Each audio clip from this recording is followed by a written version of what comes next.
The Letterkenny kids are driving everyone mad, so the Hicks come up with a scheme, ironclad, to get the little shits to stop with hot dogs, chips, and pop. But the Hicks come to realize that they're just as bad.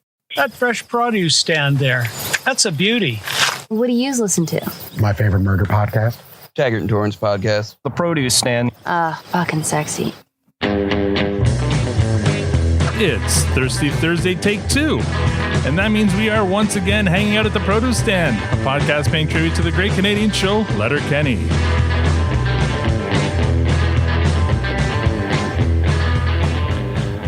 Now, I know what you're thinking. There are many other podcasts about Letterkenny out there, but this one is giving out a hot dog, a pop, and a bag of chips. Woohoo. I'm Al, your host, and joining me in the room as always is the lovely Tanya. And online we have Squirrely Matt and the very old Victor.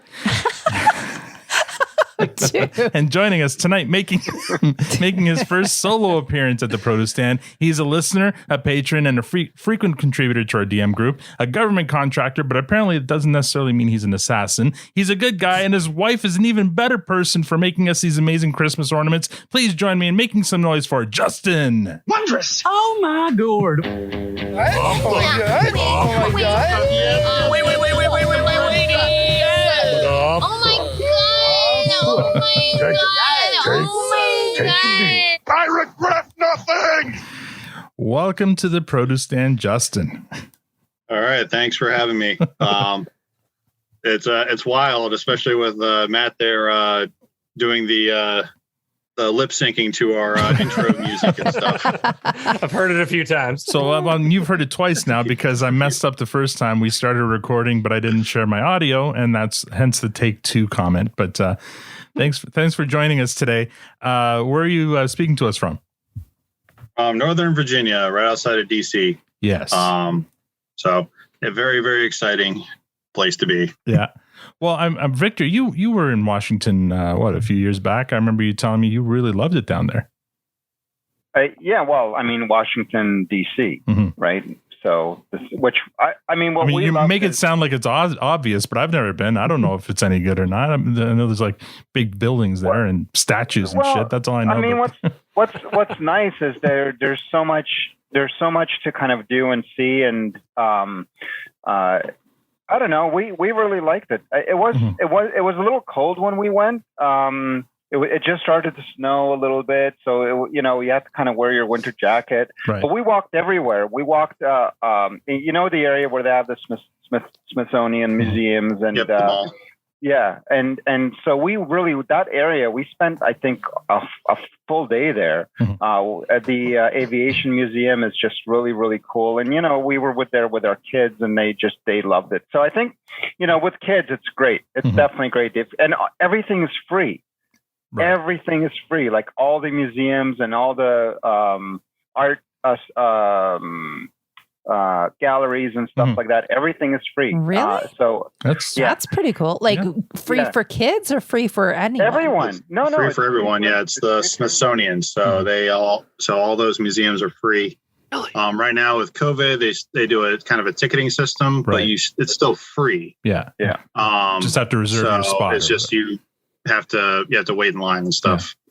Probably the one I haven't been up in a while is the Washington Monument. That one's always had tickets required, and those things you can't pre-register. You kind of just go to the kiosk that they have at like opening time, and probably within an hour they're gone basically. Wow. So, if you want to go to the White House for that, you got to really book it ahead of time before you ever get there. Right. Monument, and then the other one that we had to book ahead of time that we did, was the Auschwitz Museum, which apparently is one of the best museums in the entire world. Never mind United States or whatever.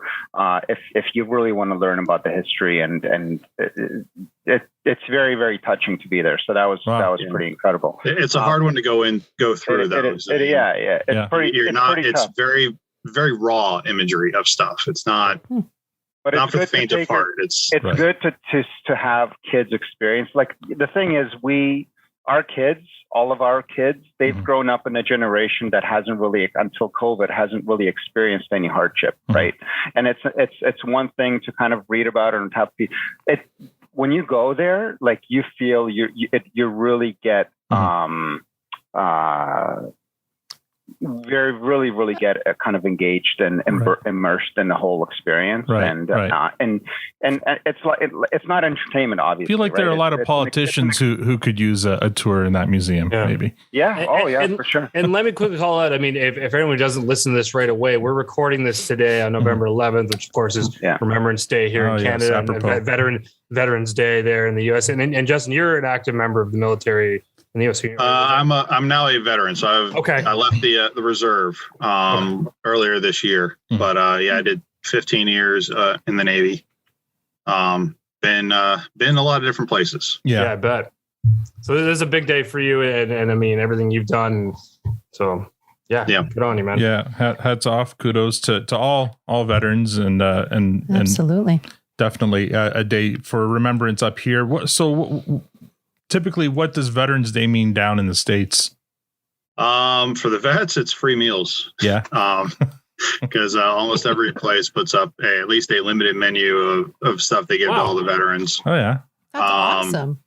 So there are jokes about it where it's military, it's active and veterans. So, there's jokes about basically being able to hit as many restaurants as you can to get a meal out of it. So like bar hopping. Sick by the end of it. Yeah, I imagine. So is it all participants, or is this like fast food? No, you've had like Applebee's and Chili's do it. Most every place has something. If nothing else, like even Starbucks it's a free cup of coffee. Nice. Or it's something. Something that is simple really enough. good idea. Good. Well, I mean, it's kind of the bare minimum that should be done. Yeah. But it's right. And it's meant to. The Veterans Day is meant to just to all the people that have done their service to the country from the beginnings of the wars all the way through. Yeah. Remembrance Day, on the other hand, is when we were in the UK, they did Remembrance Day. Yeah. It's a lot more of a more closely related, I guess, to how Memorial Day is done in the US. Right. Where it's more honoring the war dead and the sacrifices they made and stuff. That's cool. Veterans are more for the people that are still around and haven't lost too much. Right. Yeah. Makes sense. But we always contributed to the Poppy campaign over in the UK and stuff when it was going on. I noticed we even had a small war memorial in our little village of 14 people. Now, you mentioned the UK. I mean, you guys are preparing to move back now, aren't you? Yep. This will be the second time living in the UK. So it'll be in the same place we lived before. So everything will be familiar to us. And we have friends that are waiting for us to show back up. That's awesome. That's so cool. When they can get their pipeline to the gray market American snacks. And when's the move? Sometime in February is what we're hoping. But we're waiting for the government on this side to finish what it's doing. Right. Cool. So it takes time. It's a bureaucracy, and you got COVID that delays everything. Yeah. So, well, I know your lovely wife Heather says she can't wait, and it sounds like you're looking forward to it. If she had her druthers, she would already be on the plane over. Yeah, you can't send her ahead. Yeah. No, because we have to have visas. That's damn bureaucracy. Anyway, let's get started here. How are you now? Tonight's lineup is Tanya, Matt, Al, Victor, and our guest Justin will have the last word. So Tanya, how's your week? Not a great week. It's been, again, work is just always a constant, challenge. This week I've been doing a lot of daydreaming about like Mennonites and, like living with the Dicks on the farm. And I'm wondering if there's some sort of like Airbnb. You just got the side eye from Heather. I'm wondering if there's some like Airbnb, like go live with a dick for a week, like and live like the Mennonite. Like a reverse Rumspringa then. Yeah, a reverse Rumspringa. I want to know if it's available, like if a it's dude out ranch there for Mennonites. Yeah. I do exactly. That's what my daydream is. I need to get away from email. I just need to unplug and get away from this stupid email. I think I stopped for like 20 minutes, and in 20 minutes there was like 35 messages, and I'm like, you got to be like, I can't even respond faster than they come in. So yeah, that's crazy. I'm daydreaming now about Mennonites. Justin, does Heather watch Letterkenny with you? Does she know about this? No, she doesn't. Okay, so all the shit she's gonna hear today, she's gonna judge us. You know that, right? She's already judging Tanya. She grew up in rural Minnesota, so most of the antics are pretty much what she listened to sitting around the campfire and the restaurant/bar in town. Yeah. So still, like, she might judge Tanya for wanting to go hang out with a farm full of dicks without any context. So yeah, maybe you need to fill her in on that. We'll do that later. It's more fun if I don't. Matt, how's your week? Oh man, that's really funny. I'm gonna be looking up Mennonite dude ranches after this call. Please let me know. It has to be a thing somewhere. There has to be one entrepreneurial Mennonite who's like, there's an opportunity here. Totally. I would totally unplug for a week. I'd get my hands in there. I would do burning some butter. I would totally. I'm up for it. She'd I just really want to get that. She'd hammer some boxes. I do some boxes. A lot of hand jobs and many loads. I'll do as many loads as they need me to do. I will. She already told Heather to put a hole in the sheet of Canadian flags earlier. I mean, that was. I'm telling you, it's on my brain right now. I just need to get away. I need to get away. This is Matt's time. Stop. No, I had to get her going a little bit more. That was a good one. Mine's not going to be nearly as funny as that. But, so my week's, I mean, I finally am on the back end of being sick. I mean, that kicked my ass for a couple of weeks. But there's a lot of weird things that happened. But I wanted to tell a quick story about. So my oldest son just turned 11 this week as well. So that was cool. And last night, the only thing he wanted to do was he wanted to go out to dinner. He wanted to go out fish and chips. He loves it. That's the only thing he asked for. So we did it, and he loved it. We went out. It was a great little spot, nothing fancy. And my middle child, who's 8, I always like to, and I think I may have said this before, and if I haven't, I always joke that, I mean, if I teach my kids nothing more, it's respect and manners. I mean, if my kids rob a bank one day but say thank you on the way out, it's not a complete loss, right? And so I stand by that because you can't control everything. But so I had a teachable moment yesterday with my 8-year-old and I loved it. And he took it in stride and it made me so happy. And it made the restaurant happy because he ate his dinner and he's not normally a fish liker, but he loved it. And he looked at me like, Dad, this is the best fish I've ever had. And I'm like, you honestly feel that way? He's like, yeah. I'm like, why don't you tell them? He's like, what do you mean? I'm like, well, think about it. If you cook someone a nice meal and they came back and thanked you for it, wouldn't that make you feel good? He's like, yeah. I'm like, well, why don't we go tell them? He goes, really? Okay. So the meal ended. I mean, the chef, we obviously couldn't see the chef, but we were packing up to leave. And I told him, just go up and tell them to tell the chef, thank you for the dinner and that you really enjoyed it. So I walked him up to the front. He grabbed the server. He waved her down. She was really cute, really nice. And she comes over and she goes, yes, buddy. He goes, can you please tell the chef that was the best fish I ever had? Oh my! And her face lit up and she's like, I will absolutely tell him.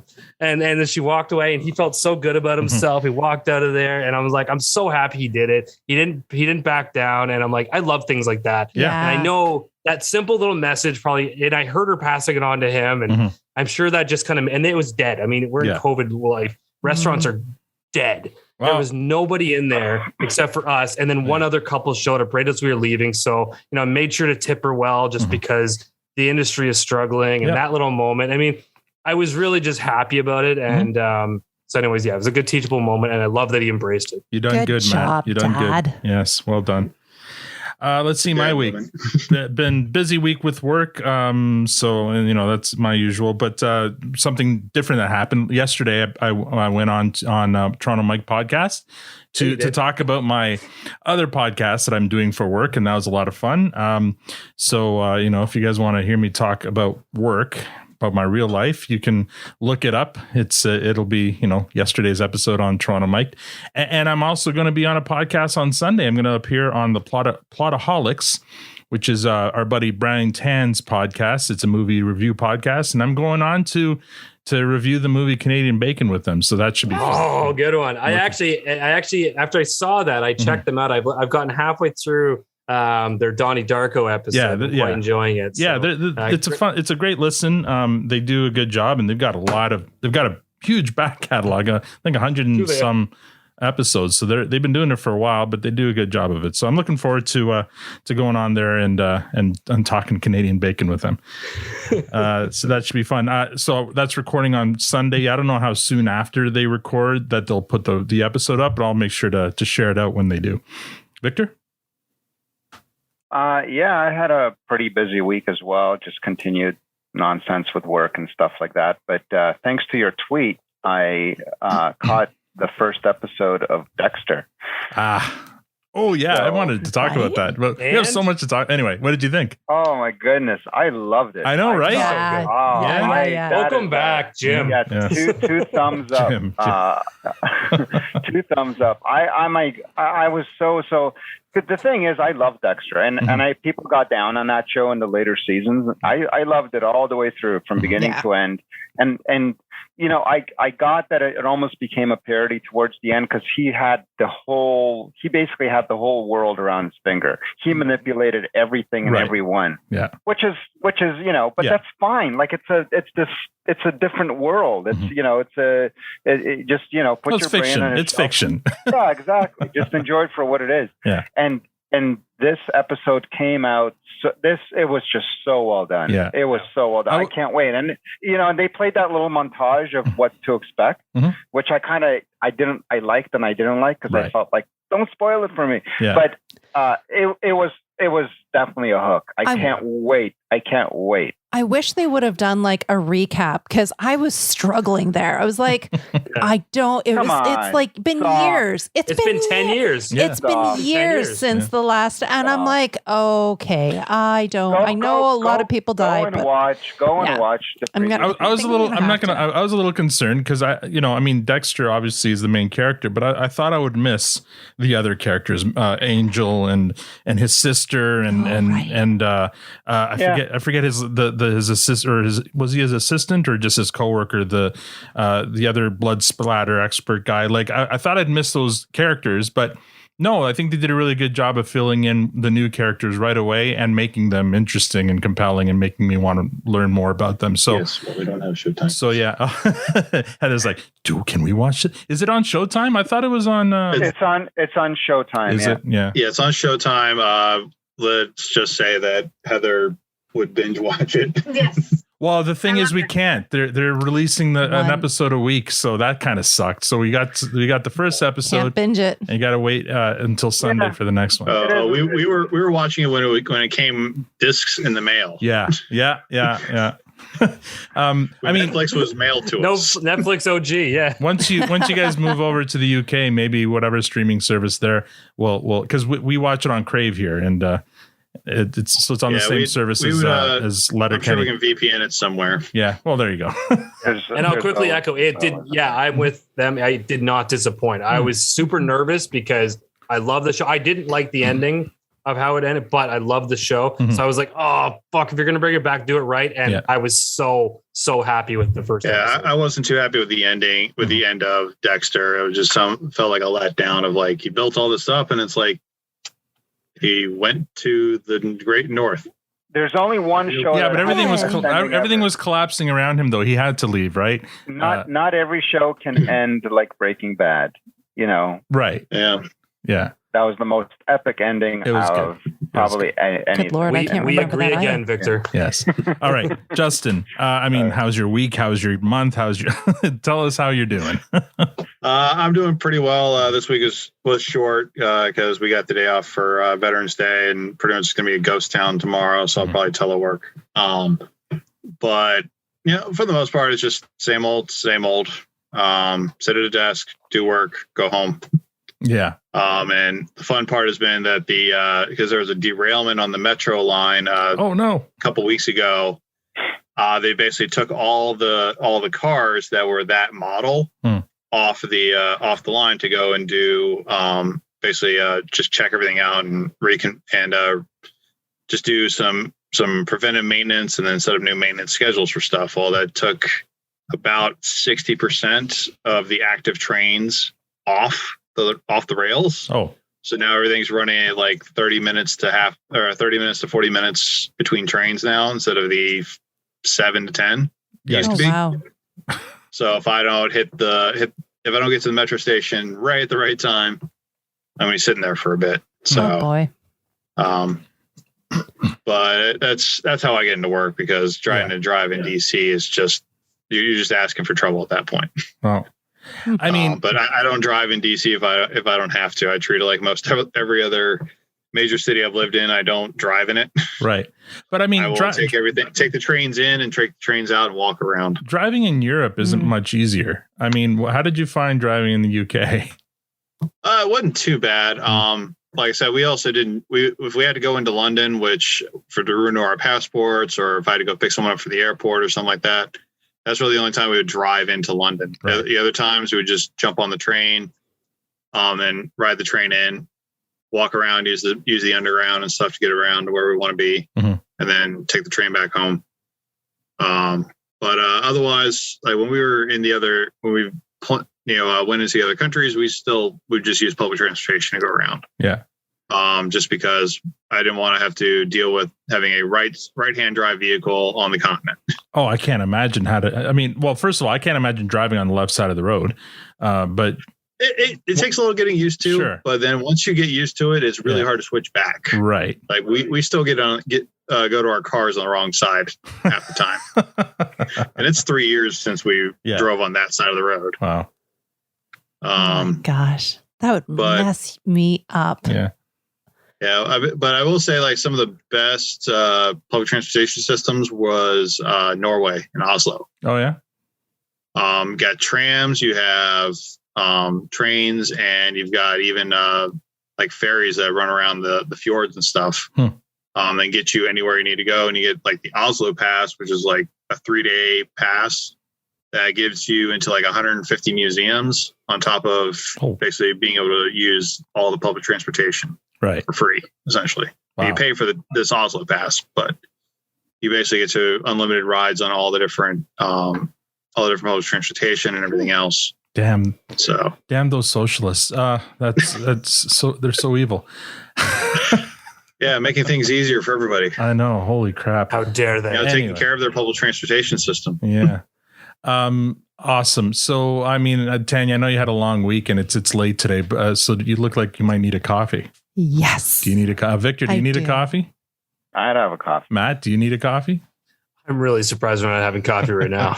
Great. You're because just now starting on coffee. I'm like 40. I'm on number 40. Oh yeah, you got to show off your Diabolical coffee mug there. Don't get to 42. I hear it's trouble. It's a handsome mug. 41's limit. Oh, I love it. I want one. That's the one he won from our review contest. So great, because as you know, Diabolical coffee is now being served at the produce stand. It's deliciously good coffee and diabolically awesome swag. There is a roast for all tastes, and even some you didn't know you wanted. You can order whole bean, coarse, and standard grind or espresso, or if you're like Tanya and me, there's a K-Cup option for single cup brewers. And for the duration of season 9 of our podcast, you can use a promo code Produce Stand for 10% off anything in the store. That's 10% off all coffee and merch. Thank you, Diabolical Coffee and Eric, for your support this season.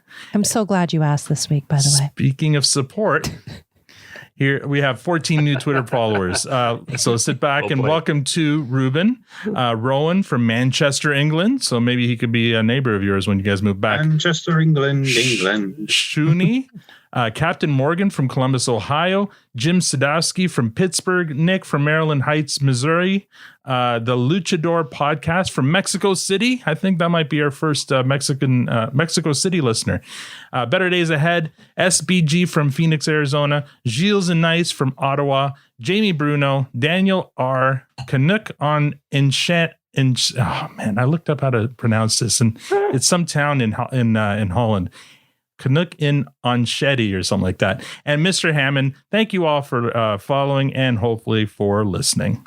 Previously on Letterkenny. Last week, we recapped and reviewed the first episode of Season 9, American Buck and Doe, with our buddy Jason Eichert. And that episode got a fresh rating from Matt, Tanya, and Jason, and a clearance from Victor and yours truly. According to our scientific Twitter poll, 66.7% of you gave it a fresh, and the rest of you gave it a clearance. This week, we review Episode 2 of Season 9, Kids with Problems.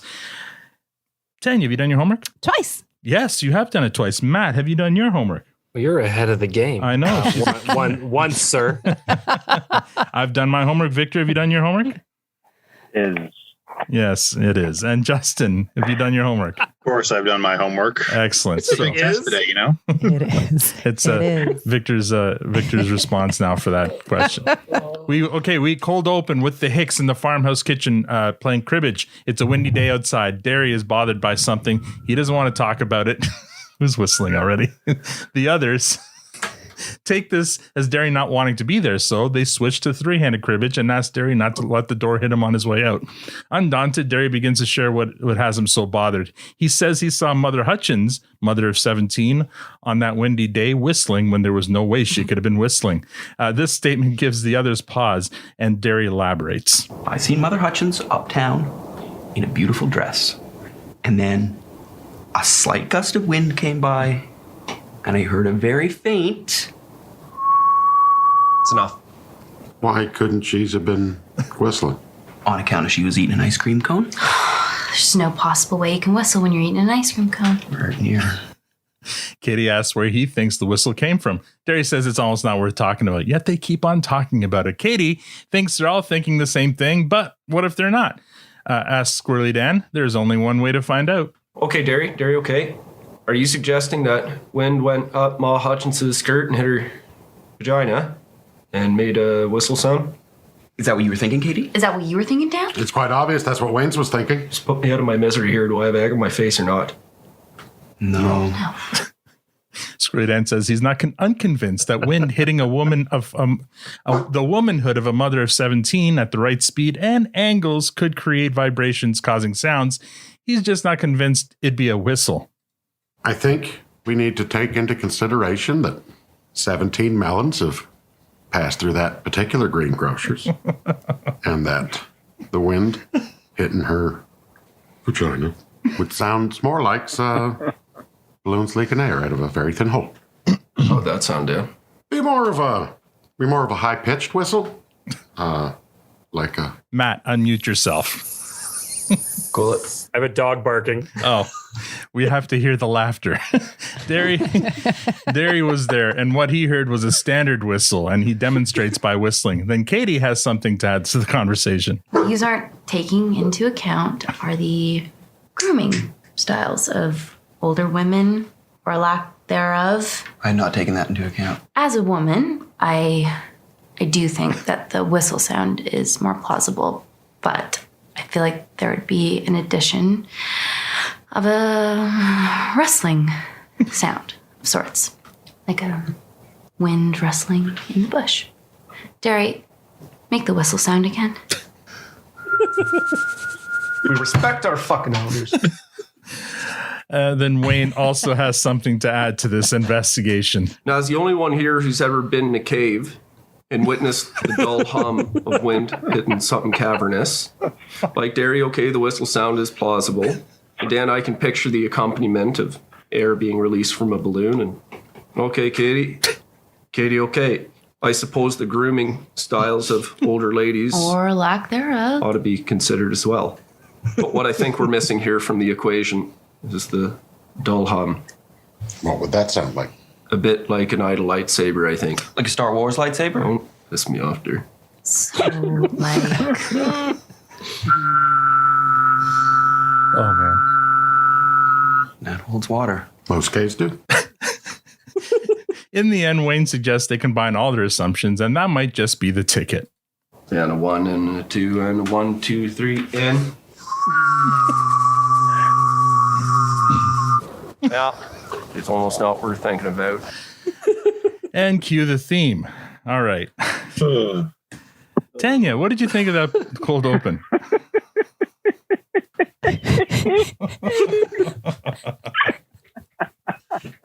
Hello. No one can keep a straight face right now. It was hilarious. It really, really was. You know, what can you say? What? It's almost not worth talking about. It's almost not worth talking about it for sure. You know, it was just funny on top of fun. I love their facial expression. Like it was, I really enjoyed that I watched this twice because it's like one to hear it and then the other to really watch it and to watch their mannerisms and just like the different way it's not saying the word. It's like, I'd say 3/4 of the comedy from that scene is the facial expressions. It's like it's Squirrely Dan like having a difficult time saying vagina. Like it was like that uncomfortableness of Wayne. Okay. Like he was just uncomfortable with the whole thing. Respect your elders, but Derry not being able to let this go. Like he's got to figure out how on earth this whistle came out of this woman. It was downright hilarious. Matt, there's so much good here. So I'm gonna comment on a couple things. So one, I can totally appreciate their immediate invite to have Derry leave. I have, coming from a card family. Mm-hmm. My parents are lovely people, but you get them playing cards, they are cutthroat. And my dad is the type that, like, he's made the mistake of trying to invite me and my drunken friends a couple times to play with him, and it never ends well because he gets so fucking mad and he's like, I'm done. And he's out of here and he will not play with us because we're not paying attention to the game. So I can appreciate that. So that made me really laugh. I really got fixated on a visual of trying to picture Wayne at Disneyland. All the ones that went, I was trying to picture him just standing there in the middle with like a Mickey Mouse hat on his head. And why did he have to be at Disneyland for caves? Like, why couldn't he be in caves somewhere else? I was picturing him in the Little Mermaid cave because in her grotto. I'm like, whoa, dude was in the grotto with the Little Mermaid. Like, that's the only cave I remember. She was pretty smoking, so But knowing his life and how he feels about kids and everything, I want to know the circumstances behind how he ended up at Disneyland. So that seems like a whole side mission in itself. But and then I loved how Dan really took the lead on trying to, and maybe this comes from his experience with Professor Trish there and his women's studies class and all that. I don't know. But yes, he felt uncomfortable, but he did it. He took the lead. He's like, let's help us through this conversation. And I thought it was brilliant. Like, they were so careful too with their words, like which words that they were choosing. And I tell you, I cut these clips and I had to time compress all of them. I had to get rid of all the pauses or else this would go on forever.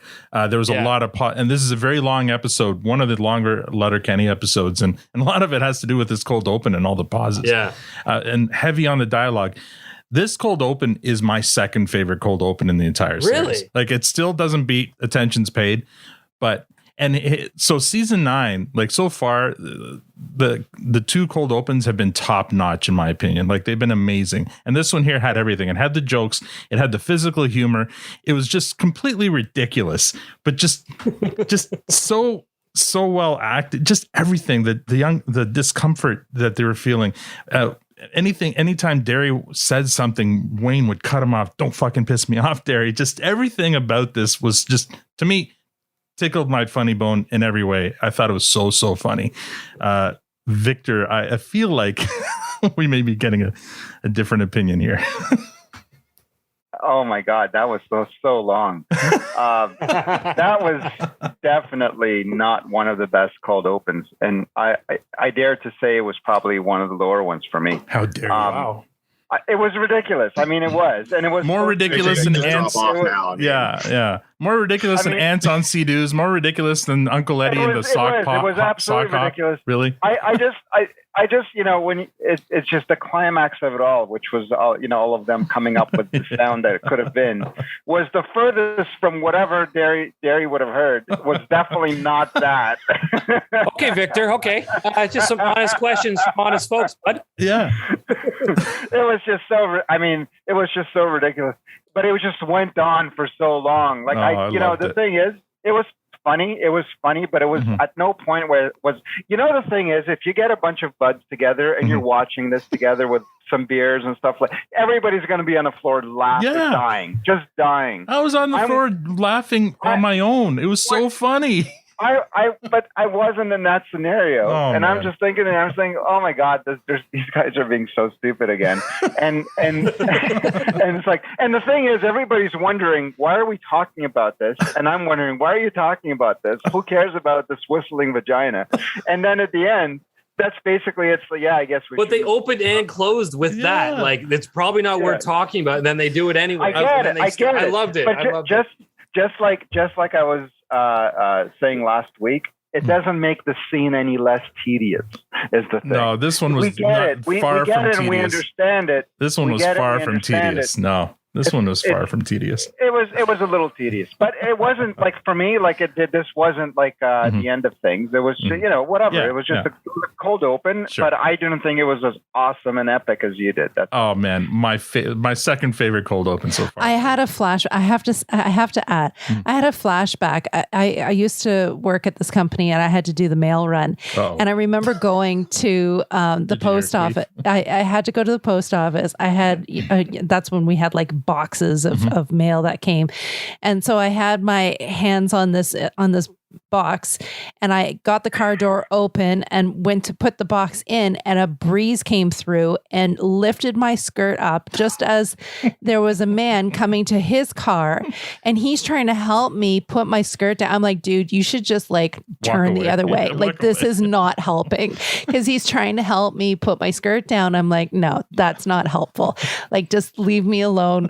Just ignore what's happening to me right now. I can't get my hands off. Maybe he was a grab acting. Yeah. We'll get to that. Justin, what did you think of this cold open? So, I mean, this is probably one of the funnier ones for me. It's all the cringe / awkward humor, absolutely, that goes into it, and it's a lot of, and most of it that gets sold is the facial expressions, the way, as much as what they don't say is as funny as what they do say. I mean, you had at the very beginning, you had Katie making the three-way joke as Jerry's being told to leave. Yeah. And then a lot of it was like Katie's looks of horror every time they talked about what this was, because I'm fairly certain in this scene, Katie's supposed to be imagining what she would be later on in life and having these type of problems. And her addition to it, though, was probably the most insulting of all of them. With she's probably not very well groomed, and it probably sounded like rustling bushes. Was her trying to distance herself from it. Yeah. Then you had like Squirrely Dan's, him being that person is to kind of push the issue. Yeah. Like he wanted to make sure that he wasn't the one who was being foolish, but he was like, I want to make sure all my friends are on the same track here. But then of course him, Squirrely Dan, and most all of them were trying to basically say vagina in a very Soto voice, like just trying to run over the word to get past it. I was actually, it's very unlike them to use the word and not to use euphemisms. Like I feel like they would have been, although greengrocer is you can't get better than that. Yeah, you can't get better than that one. And then obviously the different whistles is just how everyone just kind of imagines this working or whatever. And then Wayne obviously cutting everybody off every time it starts to go. It's like, that's it. Stop. Yeah. Like he doesn't want to understand this. No. But he cuts everyone off, but his humming whistle went the longest out of all of them. Because he was the maestro. He was in charge of everybody. No one's in charge of him. So no one cuts Wayne off. No one cuts Wayne off. Yeah. And then also just closing his eyes to every single idea. Like it's more than his own squint. It went completely shut. That's because Rosie wasn't in the room. Otherwise, that would have stopped. True. And then they obviously had the together whistles. But my other question is, like, you keep saying down Disney. Well, I mean, there's two Disneys. Right. Yeah, it's like I know there aren't any caves at the Florida one. I haven't been to except for the man-made cave. No, there is a cave at the Florida one. Yeah, it's the grotto, the man-made the grotto. But he says Disneyland, so that tells me that's California, right? California. Okay, yeah, because that's where they would have natural caves where he would be able to go. Yeah. Oh, okay. But Florida, not so much. Yeah, I'm waiting to hear what Awesome says about why he went to Florida, because she always. I'm sure she'll. Yeah, she's probably written five chapters of fanfic to. She's got an Excel sheet for sure. So I've got a theory as to why there was a whistle, by the way. Oh boy. Okay. So it wasn't her vagina. Let me just throw that out there. The woman has 17 kids it was? Yeah. She's absolutely got a whistle on her purse because some kid, how do you, you got to coach those kids, man. Like, how do you keep them in line? Or it's a toy. It's a baby toy in her purse. Yeah, it's a baby toy. No, she's got to coach those children because she is going to lose her voice if she has whistles are different. They've got a ball inside. No, but it could like the wind was coming through. I like the baby toy idea. And the wind was hitting the whistle, and that's where the whistle sound came from. That's what happened. Sounds good. No, you've got the Trello in the coaching whistle. All right, coming out of the theme. Scene 1. At Modine's 3, Katie, Rosie, and Wayne are sitting at the bar. A very irate Squirrely Dan sidles up to the bar, cursing and muttering about how kids these days have got fucking problems. Some little shit stole his mailbox from the end of the laneway. Katie reminds Squirrely Dan that they used to steal mailboxes all the time when they were kids. Both Wayne and Squirrely Dan respond with an allegedly. Gail says it's a federal crime. Squirrely Dan retorts that feds are the real fucking criminals, but it's his fucking mailbox in the Squirrely Dan kind of way. Just then, Derry joins them at the bar. He too is irate and swearing about kids with problems. Wayne points out the redundancy in the sentence. Derry says that some little fuckers put shit in a bag and put it on his stoop. Squirrely Dan wonders how they could stoop so low. Katie reminds the boys that they used to do that all the time when they were kids. This also gets an allegedly from the boys. Then Gail thinks they should get motion sensors. What am I, the FBI? Yeah, take it easy there, 007. Yeah, what am I, the CIA's? Carmen Sandiego over here. Cameras are a bit MI5, cousin. Tinker Gale or Soldier's Die. Guess that was a bit Agents of S.H.I.E.L.D. Next one to arrive at the bar is Stewart and Rold. Their complaint about kids is that they're on the bus at the bus stop fighting and name calling every day.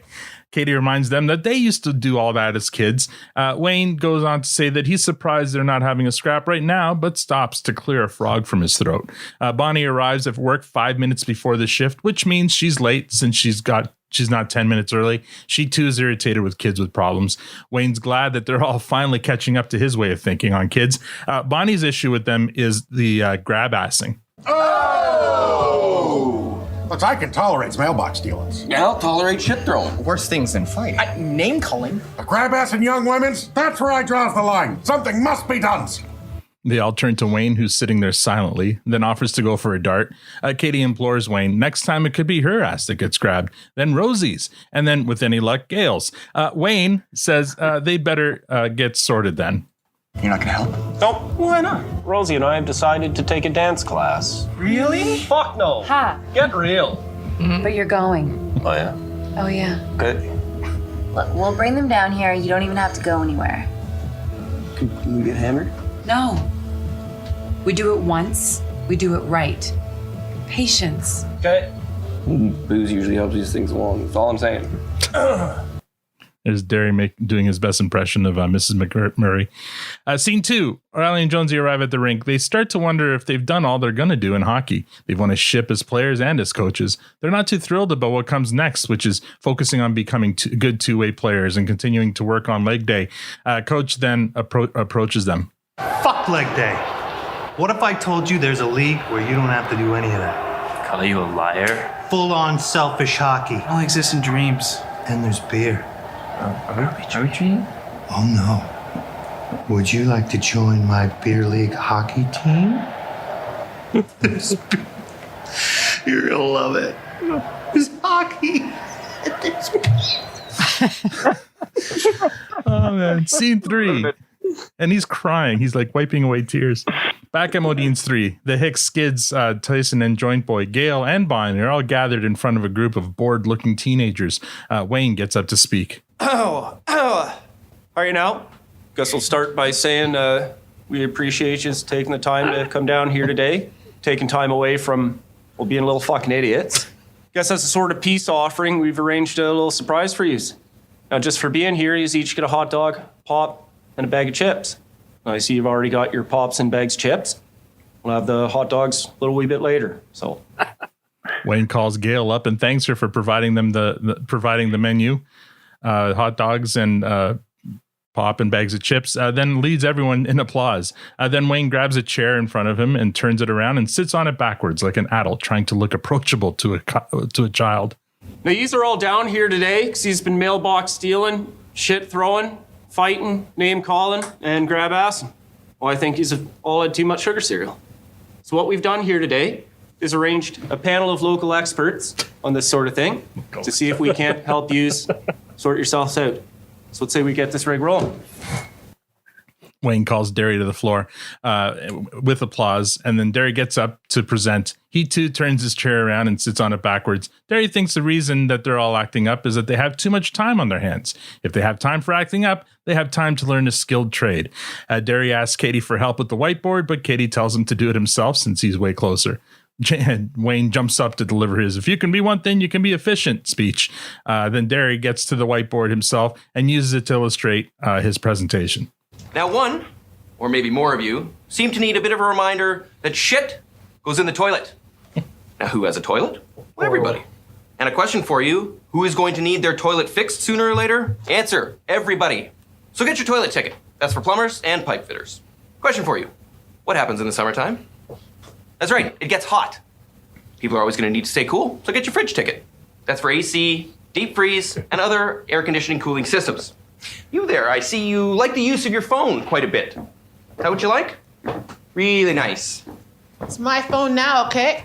Bet you don't like it when that phone runs out of battery, do you? No. Get your electrician's ticket. Everybody's always going to need power. And if all else fails, you can drive truck. So there you see. To fix essential services in a person's home or business, you need to learn a skilled trade. That way, you'll always have work, and you'll always stay busy. This is so gay.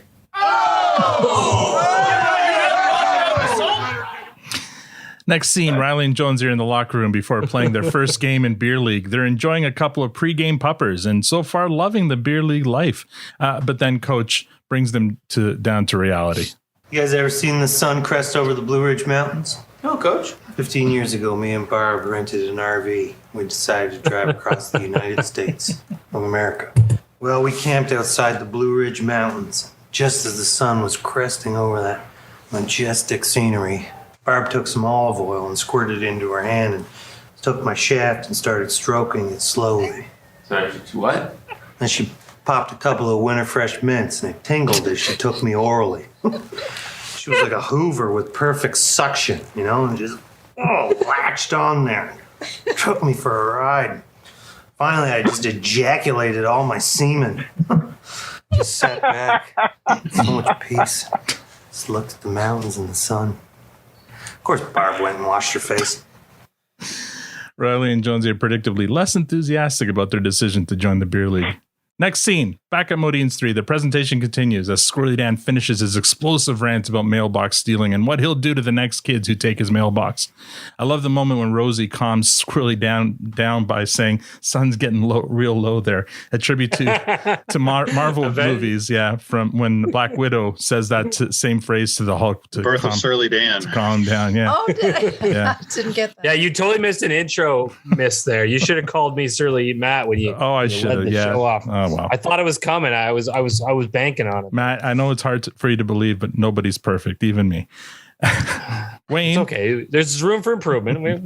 That's cool, buddy. Always improving. Wayne resumes his backward seated position and once again dangles out the promise of hot dogs coming up. But first, he hands over the floor to Stuart Rolled, Joint Boy, and Tyson for a quick chat on fighting and name calling.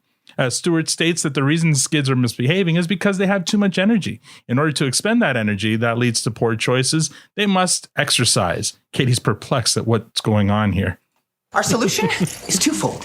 You seem to enjoy fighting, so you will get your exercise by learning to fight. Fucking idiot. Tyson, Joint Boy.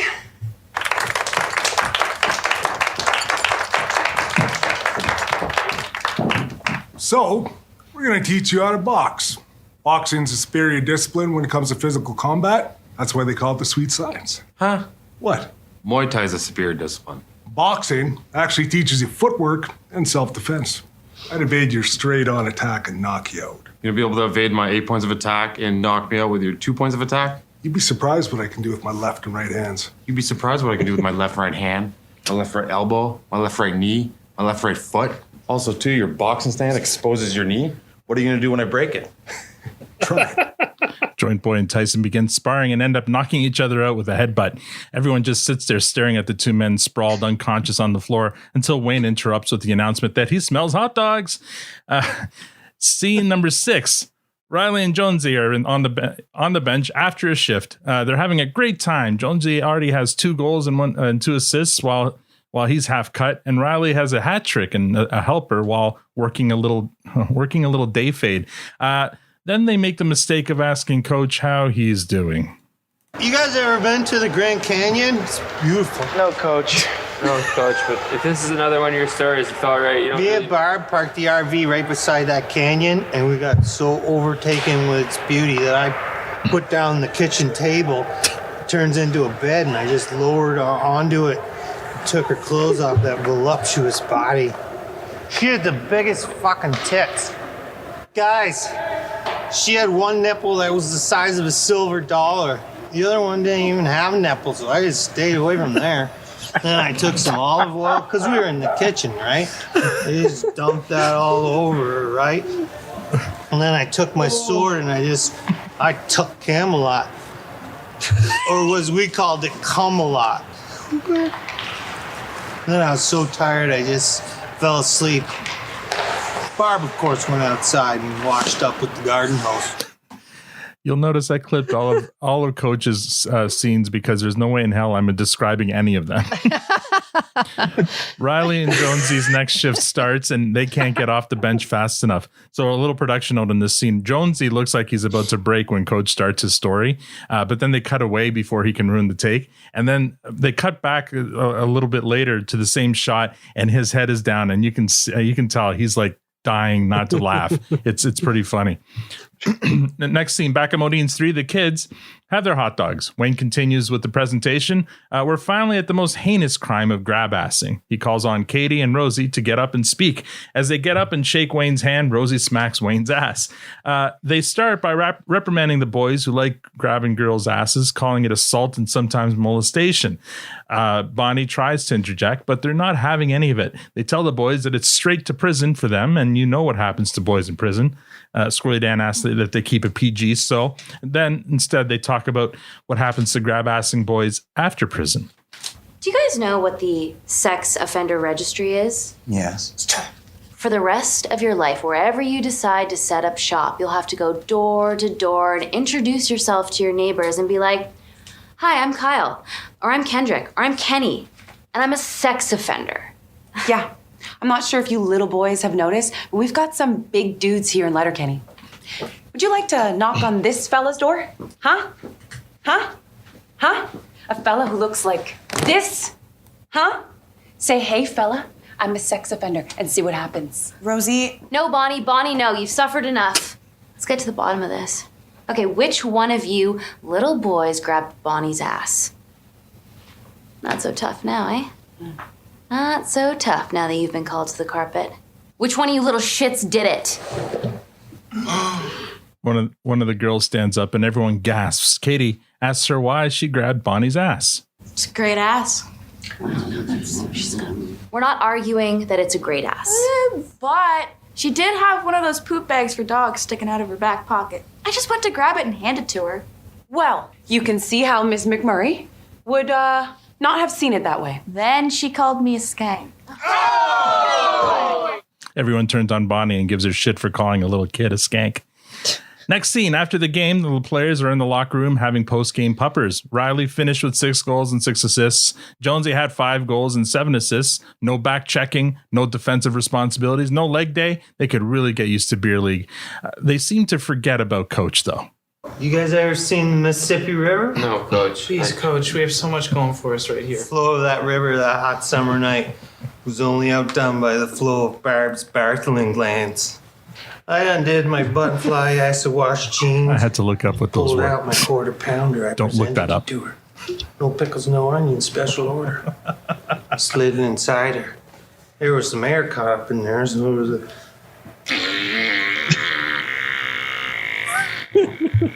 Oh, man.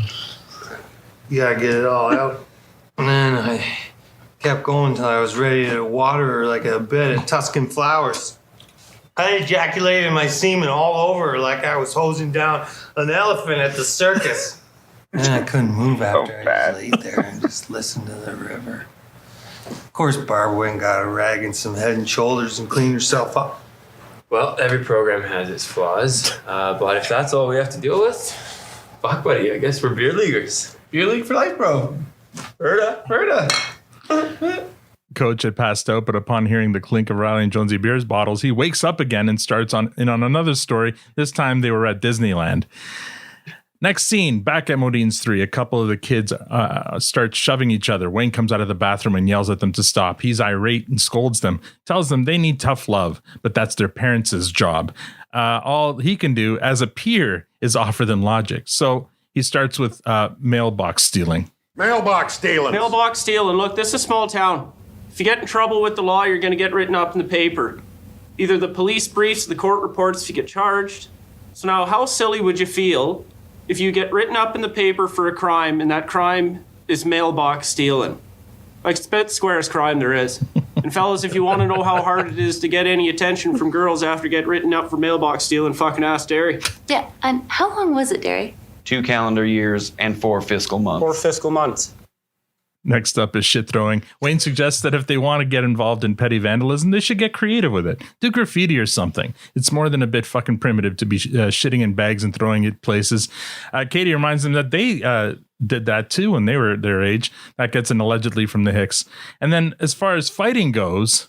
Well, look, I love a scrap as much as the next guy. Let's make that good and clear. But you kids have your phones out all the damn time, taking videos, everything you see. So let's say you get in a fight, you get beat up, or even worse, knocked out. Some young nutsack's got his phone out and he's taking a video of it, going home to put it on the fucking internet. And there's no helping you once it's on a few websites. And God help you if it reaches the dark web. Once it's on there for good, and it could follow you around for the rest of your lives. So use your fucking heads. Roald wants Wayne to tackle name-calling next, to which he responds, fucking sticks and stones. And finally, there's grab-assing. You just want to go grab-assing girls? Okay. Now, more than likely, that girl's got a big brother, or a big cousin, or an old man who's been tossing bales around his whole life and loves the bottle. Now, I'm going to tell you, you don't want any of them grabbing a hold of you. Don't fuck with girls. Their message seems to be getting through to some of the kids because one of them gets up and admits that he's always wanted to be an actor. He says he's going to quit messing around and go do it. Wayne warns him against that, tells him to wait until he's older. Child actors get fucked up. He'll have a needle in his arm by the time he's drinking age. Then a girl stands up and announces she wants to be a climate change activist. Wayne interrupts her too, stating that child activists get even more fucked up than child actors. Finally, one of the other kids asks, well, then what the hell are they supposed to do? Well, look, being a young shithead's a rite of passage. You're only a young shithead once. So you might as well just go out and be a young shithead. Get in trouble, take risks, make mistakes, but, keep it between the lines. We all did. Yeah, but except for Derry, who got written up in the banner for stealing mailboxes, and then no girls would touch him for, how long was it? 2 calendar years and 4 fiscal months. 4 fiscal months. So... here's what I want you to do. I want you to take what you've learned today and fuck off. What are you going to do? Can hammer it? Carve my names into the bars? Make fun of skids? Fight this guy. Grab a big chunk of that ass. Well, sounds like we're going to be young shitheads for a while yet, too. And we fade to black. All right.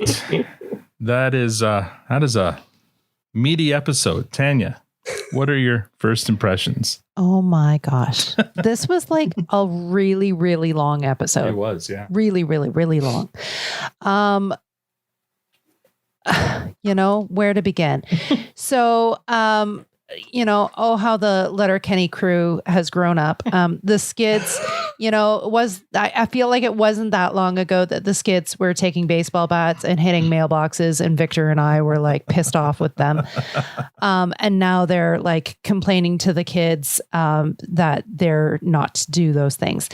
I have many questions about this. Okay, so when do I ask my questions? Now? Now, yeah. Okay, so my question is, why the hell is Wayne clearing his throat so much? That's a great question. My only guess is that he's a bunch of the stuff that they do during that scene.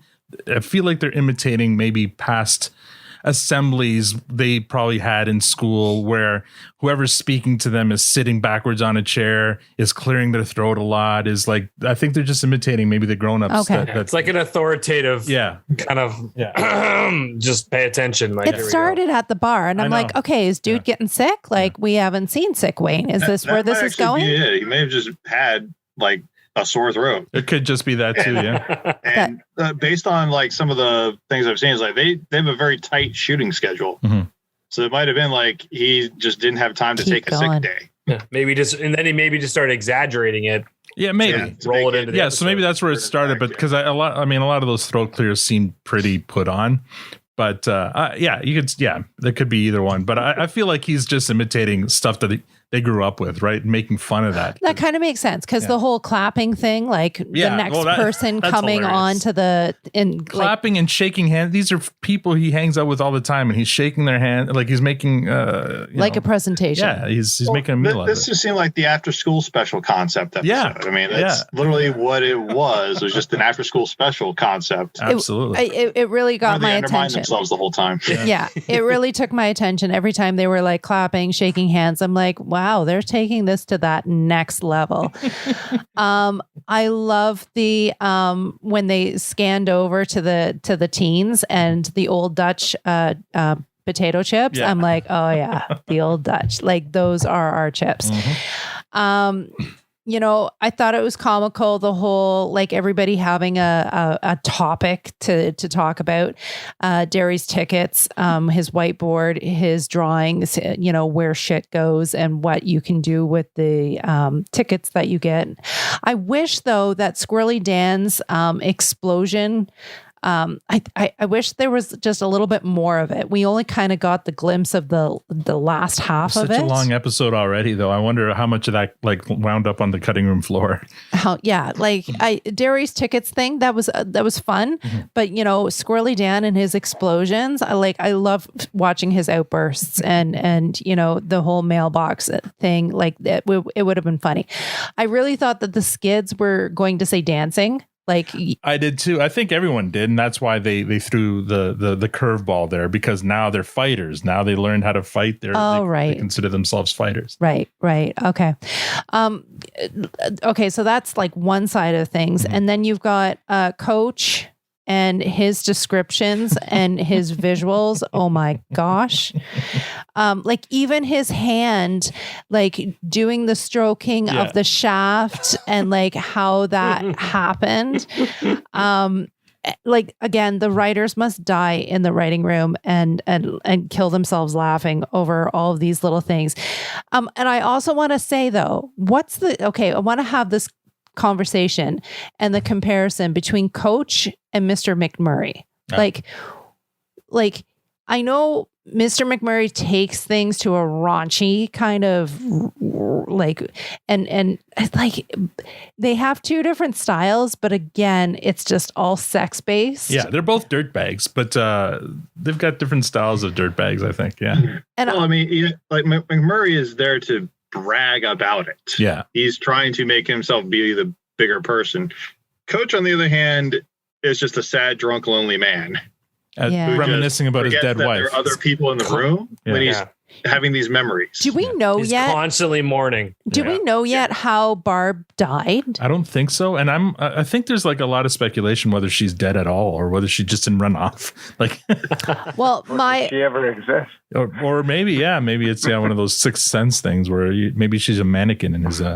I have an idea. I think that maybe she developed like a protein allergy to his semen.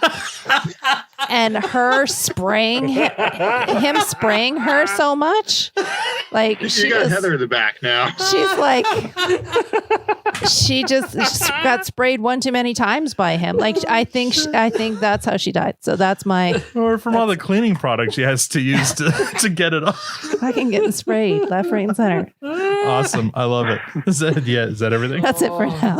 Matt, this is so good. Danny, you're killing me tonight, man. I mean, that's definitely a clip for next week. Oh, it's so good. How long was this episode? I didn't realize it was that long. I liked it. It's at least 30 minutes long. Okay. Just a shade over 30 minutes, I think, which is long for them. Yeah.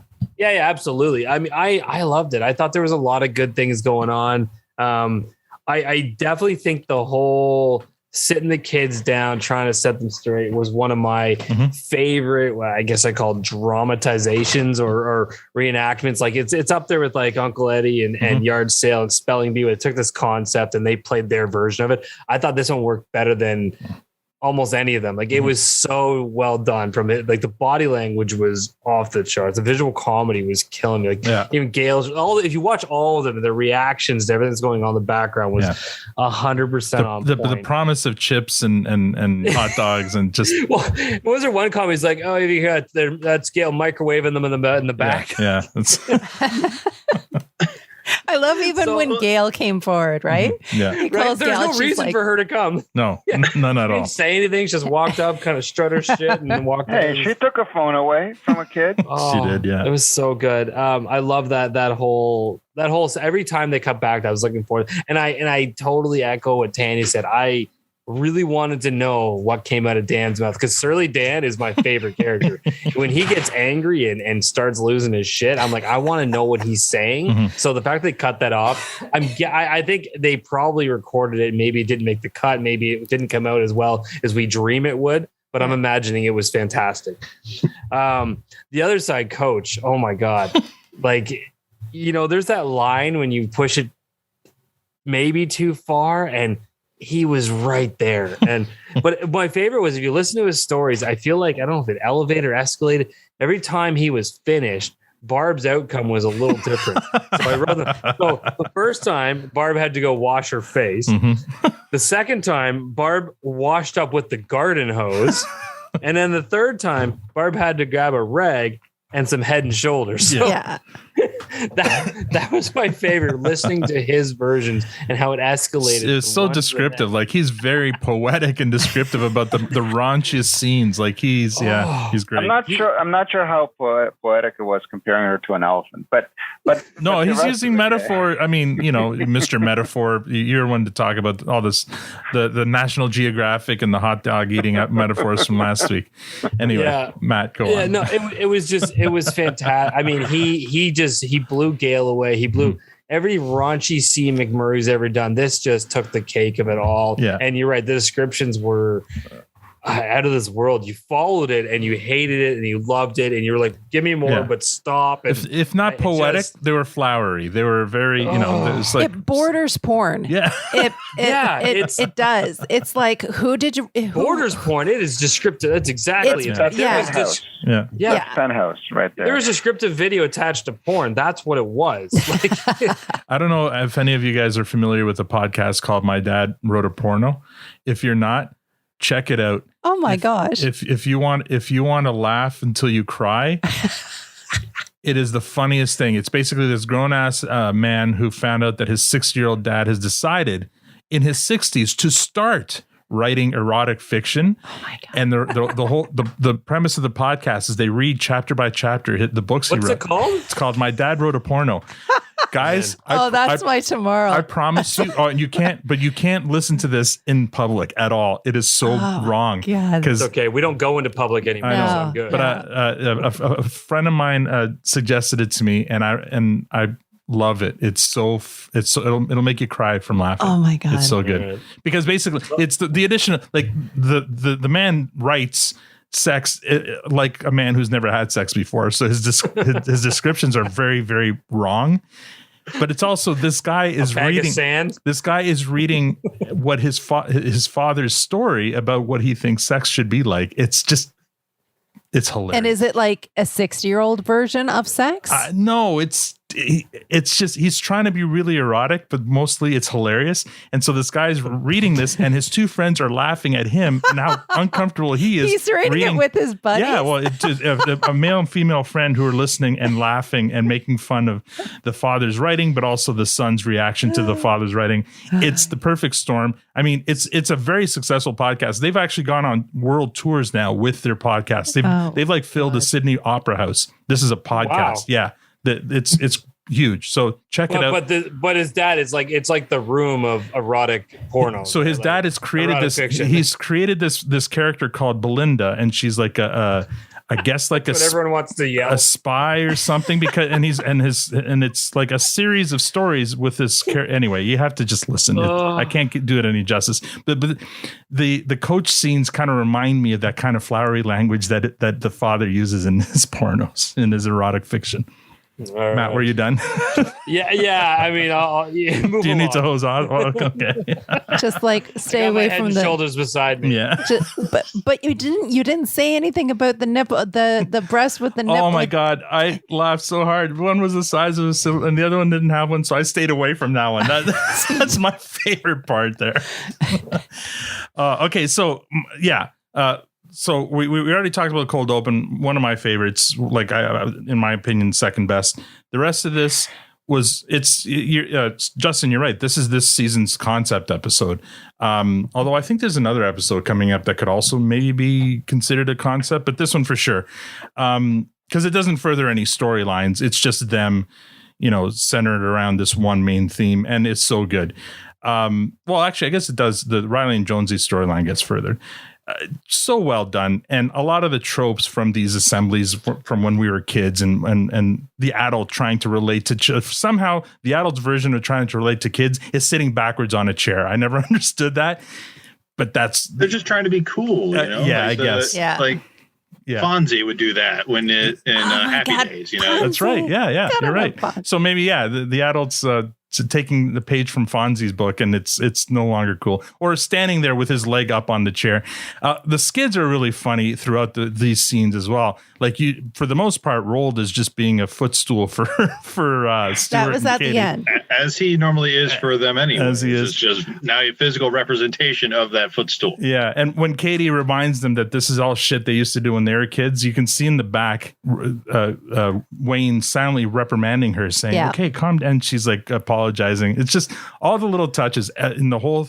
So much going on in those scenes, but it's also all on the reactions and stuff like that. I loved this episode. I think it's a really fun episode. Victor? Yeah, there was lots of fun little moments. One of the funniest for me was when they said, "That's so gay," and then you saw Stuart and Rolled. Yeah, and he's like, like a little puppy, and he's petting him. It was just petting him and saying, it's gonna be okay, don't worry. Yeah. There was lots of moments. Squirrely Matt getting all angry, Squirrely Dan, whatever, same thing. Same thing. Couple of pounds difference, but just a couple. He's just more compact. Yeah, exactly. Yeah, a little more dense. I'm just sucking it in. He's sucking in all the rage. Yeah. No, lots of little funny moments. My kind of there's too many. It was just so ridiculous, right? First, the fact that the kids stayed there throughout from beginning to end. It was so lame. It wasn't gay, but it was definitely lame. But they stayed there the whole time through all the ridiculousness, which was pretty funny. And Wayne, what it was reminiscent of is the crack an egg show. The way he was hosting that show was the way he was emceeing this show or this event. Just a little bit uncomfortable, trying to talk in a different way where he's trying to be on, and that I really liked that. That for me that was really funny. So that was good as well. But then with Riley and Jonesy. Really, actually, that did progress their storyline. Yeah, it did. It did it in a very uncomfortable way. And Matt, he totally crossed the line. He wasn't just. It's like he's one of those guys where you want to feel sorry for him, but then you can't because he totally ruins it every time. Yeah. He's like that drunk at the party, right? We always go back to this. He's like that uncle. He's like that drunk uncle, that guy at the party that ends up. At first it's funny, and then by the end of the night, he's basically, it's like nobody wants to be anywhere near him because he's just, who the hell knows what what the hell he's going to do. And that's what Coach turned into and was progressively getting worse and worse, which again was the whole point. Yeah. It doesn't make it less awkward or whatever. Right. So anyway, lots of great moments as an entire episode for me. I don't put it as high as you because I found it just a little too ridiculous ridiculous and a little bit tedious. Boo. Justin, what do you think? So yeah, there are a lot of good points there. And with Coach, it was kind of, I think they were trying to establish a new line for where he is. Not quite, yes, he ran over the other one, and now he's trying to put the new line a little bit further away so he can get a running start the next time. But overall, I mean, the cold open was good, and it kind of got you into the groove with the awkward cringe humor. Kind of getting you prepared for how bad this can get. The scenes inside the inside Modine's was very much so in the US we don't really have these assemblies. I know in the UK my kids had weekly assemblies they had to go to. They talk about random things. For us, we had we had the after school special stuff on ABC or whatever. Yeah. They're trying to present a moral lesson to whatever is happening, but the storylines they pick are just so way too exaggerated and not ever actually going to happen that way that it just became a trope. Yeah. So this was the after school special concept episode, if you would. With Derry, he was trying to get them into a trade, send them to trade school, make them learn something useful, which I fully support. Yeah. I think we should have more people like that because people just are going to break stuff and not know how it works. Growing up, you're going to break stuff and not know how to use it. She's very analog. Whenever it comes to computers, it's a black box that does magic things. Yeah. And if she breaks it, I have to fix it. Well, good thing she has you. I totally relate to that. Coming from a small town, driving truck was always my fallback. It was like, I do all this other stuff, but if all else fails, you could always drive truck. And they said that in Top Gun too. They fail out of a flight, they can just go and drive truck. Yeah. Surly Dan at this point, for his I think was supposed to be the scared straight. Right. Yes. Speech. He's just very angry, very in your face, and just trying to explain that stealing mailboxes will put you in prison. It's not going to put him in the maximum security prison where all that crap would happen, but maybe the white collar prison there. So they probably just cut that part just because it would have made this thing a 45-minute long episode. Yeah. It may not have gotten where they wanted it to go because yelling and screaming is only funny for a little while. And here I'm doing the same Wayne was doing. Now Katie, on the other hand, this whole time has been undermining them. Every single time they bring something up, she just undermines it. So they want Wayne to be the adult in the room or be the person in charge, but she just undercuts every single thing. She didn't seem to agree with anything. No. And if this is a carryover from her going scorched earth, where basically she doesn't give a damn one way or another about anything. So she's just angry and wants to get it out by just taking it out on her friends. I just think she came to the realization that everyone else came to at the end of the episode sooner than everyone else, because at the end of the episode, everyone else is like, oh, I guess you kids are going to do what you're going to do. Just, do it, within the lines. She knew that because that's what the Hicks did when they were kids, right? Yeah, but she was also the one trying to push everybody to do this thing too. Yeah, so it's true. She was one of the ones pushed them into this situation, and then constantly undermines and just cuts the legs out from under them every time they bring up something. Yeah. The interesting thing was with the Skids was that they changed from being, the get high, get drunk, and use drugs and everything else to fighting or whatever. But they really kind of didn't do it. They just kind of introduced Tyson and Joint Boy and then walked away. Yeah. So very much well, I'll talk about it, but then I'm going to hide behind everybody else. Yeah. That whole approach kind of railroaded on them, didn't it? Yeah. With the headbutt. Just Tyson and Joint Boy just being idiots and knocking themselves out was just the physical humor stuff. It was good. And then, Gail's whole thing was the other thing that kind of pointed this to that after school special thing was the hot dog, pop, and chips. And it's obvious that Wayne doesn't understand that kids are different depending on what age they're talking to. He just has this general idea of kid. Yeah, these are 16-year-olds. These things, so I will bring them these things so they will listen. Yeah. Whereas they're likely to say, well, there's fuck all else that we can do out here. We might as well sit here and do it. And then, of course, is I smell hot dogs. That was just almost, it kind of broke his character a bit. Yeah, it did. Yeah. Because it was just kind of out of nowhere. The other thing is, why would Gail be microwaving a hot dog in a bar? I'm like, really? Has Wayne never been behind in the kitchen where all this stuff happens? Probably not. Not. Or it just goes to show how much planning actually went into this, which was zero. Yeah, seems like zero. I'm shocked they had a whiteboard. I'm shocked they had a whiteboard. Yeah, that was. He had a whiteboard and had it all drawn out and everything. Yeah. It seemed like Derry was the only person who had a plan in any of this. Derry saw it as his moment to shine. Yeah, and then everybody misinterpreting who grabbed Bonnie McMurray's ass. That was interesting. Mm-hmm.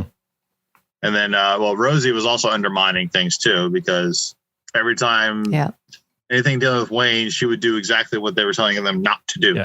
Yeah, grabbing his ass, ripping his shirt open. We have to mention that because Austin will kill us if we don't. Very true. And then, so I'm kind of splitting these things up into the two halves of the episode. The other thing is this might be a Canadian thing, but do you guys actually care about fiscal months? Because that just is a foreign concept to us south of the border. Folks. I don't know where any of that comes from. It's a corporate term. I don't know why farmers deal in fiscal periods, but yeah. Yeah. Okay. Then they had the young shithead speech, which was basically completely erasing everything that they built up to. They just said, let's kick the mountain down. Fuck it. Pretty much. Now with the coach side of things, this was just kind of this is where that cringe humor stuff just kept going and going and going. And with him, it was just each story was a little bit more graphic and a little bit more further along as to what was happening, but it just seemed it's one of those things where Coach was excited to have these. Like, it seemed like he had no friends, or he thinks Riley and Jonesy are his friends. And Riley and Jonesy are just kind of there because, hey, there's hockey. And beer. And Coach just misinterprets them being excited about hockey to meaning that they're his friends and he needs to unload himself upon them. Well, and I took that a bit too. So we've seen different versions of Coach, right? We've seen the coach where he's rough in that state. And you see drunk at the bar talking to the bartender Coach, where he's even more extreme. And now he's in his, what you might call his comfort zone, where he's with his buddies, hanging out, playing the game he loves. Now he's really unloading, right? It's in these different scenarios. Stop saying Coach unloading, please. Well, I mean, probably because I listened to this episode recently. If you think back to the Christmas special, there was an indication of Coach telling inappropriate stories there about Barb. He's sitting on the floor in front of Wayne just before. But Wayne's he's very authoritative though. Wayne is kind of the authority there. So he has the gumption or whatever, at least the ability to tell Coach to shut the fuck up. For lack of a better term. Riley and Jonesy don't have that stature with Coach because Coach is Coach to them. So they're at the lower class and he's used to telling them what to do and ignoring what they want to do. Yeah. So it's one of those things where they have a different power struggle or power structure there where Riley and Jonesy can't really tell Coach to stop. Other than physically getting up and leaving, but this would be Coach getting up and folling them afterwards. I love their pleading, like, "Oh, please, Coach, not another one." Like, we have so much going on right now. We have so much going for us. Yeah, yeah, and it just seems like that Riley and Jonesy are also progressing through the lives. You know, the different points in being a hockey player, from being Pee Wee to Junior League to Senior League to now Over the Hill League. Yeah. And it just seemed like they're like happy about hitting each one of those steps, and then realizing that being at that step really sucks. Yeah, they're willing to take it though. Awesome. Anything else there, Justin? Nothing with the episode. No. I think we covered it pretty well, except for ratings, obviously. Sure. Let's move on to ratings then. Tanya, what do you give this episode? What rating? Oh, as she was taking it in the middle of a I wasn't ready for that. It's a wine one. I wasn't ready for that. big gulp of wine. Okay, so the key word to this whole episode is awkward. Awkward. It was just pure awkwardness. Like those teens, I'm sure they felt awkward as hell sitting there listening to all of this. You know, I found Rosie's actions on Wayne grabbing his ass and ripping his shirt open awkward. You know, Riley and Jonesy, even though they talk about sex all the time and how many they've like their totals and numbers and stuff, them sitting there listening to Coach's sex capades with his wife, awkward. It was just awkward. All of it was awkward. Anyways, it was awkward, but it was also fantastic. I do want to say the end, I felt, went on a longer than it needed to. Like we had already done all of the you know, Derry with his tickets, Squirrely down with his mailbox, and then Wayne did it again. And then Wayne recapped everything. Yeah. And I found that was not necessary. Like I that just took it a little too far. And it wasn't like, sure, I see that the kids were like standing up and doing their little inserts into the conversation. But I don't think it needed to be as long as it was. I kind of lost interest at the end. Okay. I also want to remind people, or I want to ask, who says cousin? I've never heard anyone We've say been through cousin. this before, though. I know. They do. The Hicks say cousin. We don't say cousin. No, we do not. In Canada. I know you want to make sure people know we don't say cousin. We don't say that. You say other things that are horrible. I say a lot of things. But cousin isn't one of them. But that's not horrible. Right. Abhorrent. Yeah. It's you know what? Overall, there's so many great things, and it's a fresh. Okay. That was a long way to get to a fresh. I'm sorry, Matt. Much like the episode, apparently. Yeah. Are we recapping or are no we, rating? Okay. Wow. Wow. We recapped already. But yes. I know. It felt like Tanya was recapping. I just wanted to add my little. Sorry, really quick side rail.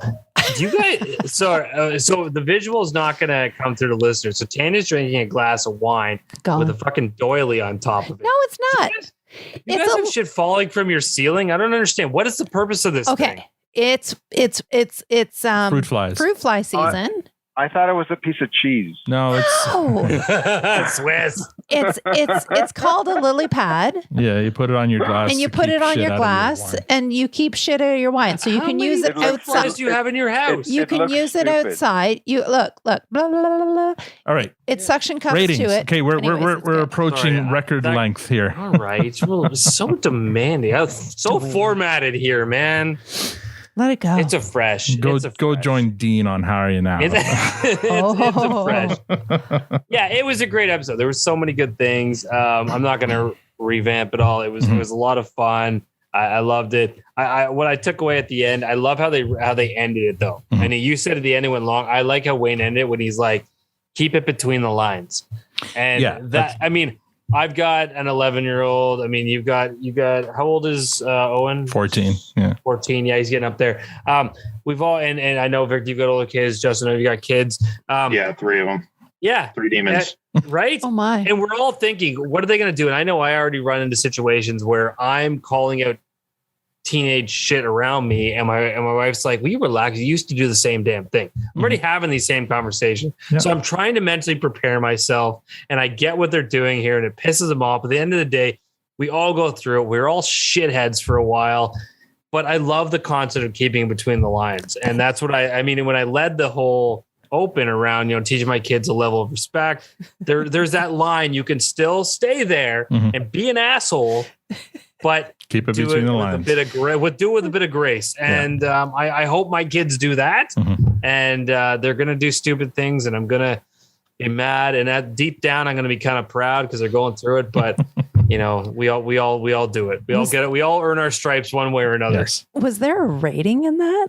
Fresh. He said it. Was it? He said it at the front. I led with He led with whereas it. you took 20 minutes to get to Actually, it. I missed the fresh as well. Actually. It was a fresh.